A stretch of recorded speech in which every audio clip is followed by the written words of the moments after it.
Halo, ketemu dengan saya Gary Kubun.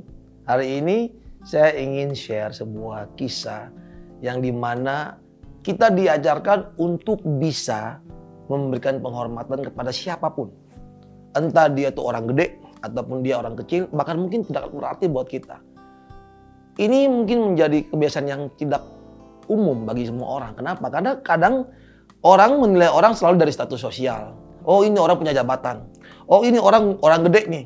Ini orang yang betul-betul pantas kita hormati. Tentu dalam mentreat mereka kita begitu sopan. Tapi perhatikan, coba kalau kita ketemu dengan orang yang kecil, mungkin kita anggap tidak ada urusan dengan kita. Yang orang-orang suruh, yang dianggap benar-benar orang bawah.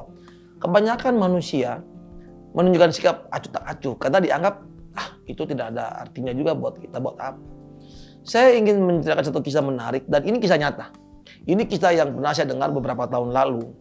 Mungkin sudah sering didengar oleh teman-teman, tapi saya ingin menceritakan ulang bagaimana sebuah kisah mampu untuk memberikan pemahaman kepada kita bahwa sebetulnya yang namanya menghormati orang itu tidak boleh melihat status sosial atau apapun.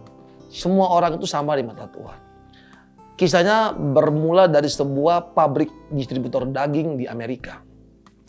Jadi suatu ketika, kita sebut namanya Johnny. Si Johnny ini seperti biasa selalu masuk kerja di pagi hari dan pulang pada sore hari. Si Johnny ini adalah seorang manajer yang sangat ramah dengan semua orang. Dia tidak pernah lupa untuk mengucapkan salam kepada siapapun yang ditemuinya. Suatu ketika, dia masuk ke dalam sebuah freezer yang besar yang menampung daging-daging untuk dikirim, dan tanpa sengaja si Johnny ini kekunci di dalam freezer tersebut.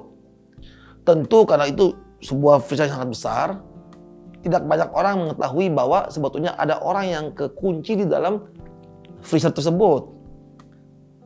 Waktu pun berlalu sejam, 2 jam, 3 jam. Si Johnny sudah semakin berusaha untuk keluar, semakin menguras tenaganya dia. Sampai ke jam kelima, sudah mulai agak masuk ke tengah malam, jam 9, jam 10. Itu di batas waktu akhir kehidupan si Johnny. Tiba-tiba ada seseorang yang membuka freezer tersebut.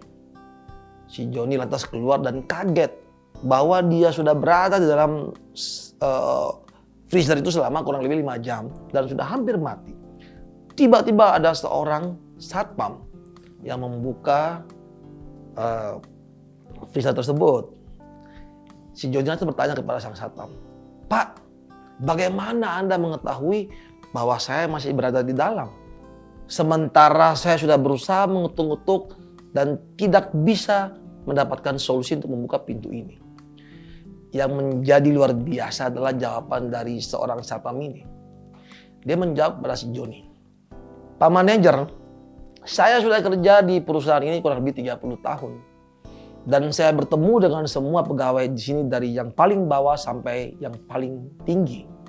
Dan selama 30 tahun terakhir, hanya Anda, Pak Johnny, Pak manajer, satu-satunya orang yang setiap bertemu dengan saya selalu menyampaikan selamat pagi pada waktu datang dan selamat malam sampai jumpa pada waktu pulang.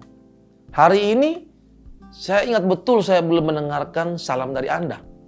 Tentu ada sesuatu yang tidak betul terjadi buat Anda. Saya menunggu 1 jam, 2 jam, 3 jam. Saya tahu betul Anda belum pulang. Kenapa? Karena Anda belum menyalami saya. Sementara saya tahu betul Anda selalu memberikan salam kepada saya. Pada waktu jam 9, saya sudah mulai merasakan ada hal yang tidak bagus terjadi terhadap Anda. Saya memutuskan untuk masuk dan mengecek semua tempat sudut. Dan yang terakhir saya mencoba untuk membuka freezer ini dan terbukti bahwa betul-betul Anda berada di dalam. Pesan moral dari cerita ini adalah jangan pernah meremehkan orang kecil. Walaupun dia bukan siapa-siapa Anda. Walaupun pekerjaan dia rendah di mata Anda. Walaupun dia mungkin hanya sebatas orang suruh-suruhan, kita tidak pernah tahu apa rencana yang di atas.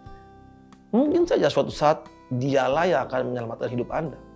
Mungkin saja suatu saat dia juga yang bisa membantu Anda di saat semua orang tidak bisa membantu Anda. Tentu kita tetap menjaga yang namanya level dalam pergaulan.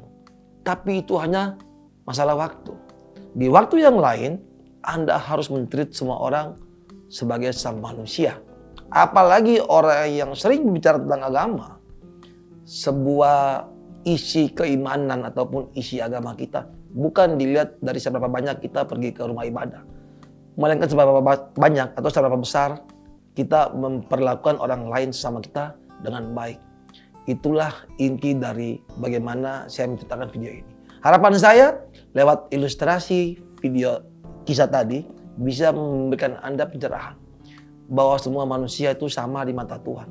Kalau di mata Tuhan pun sama, kenapa di mata kita harus berbeda? Saya Gary Kubun, semoga bermanfaat.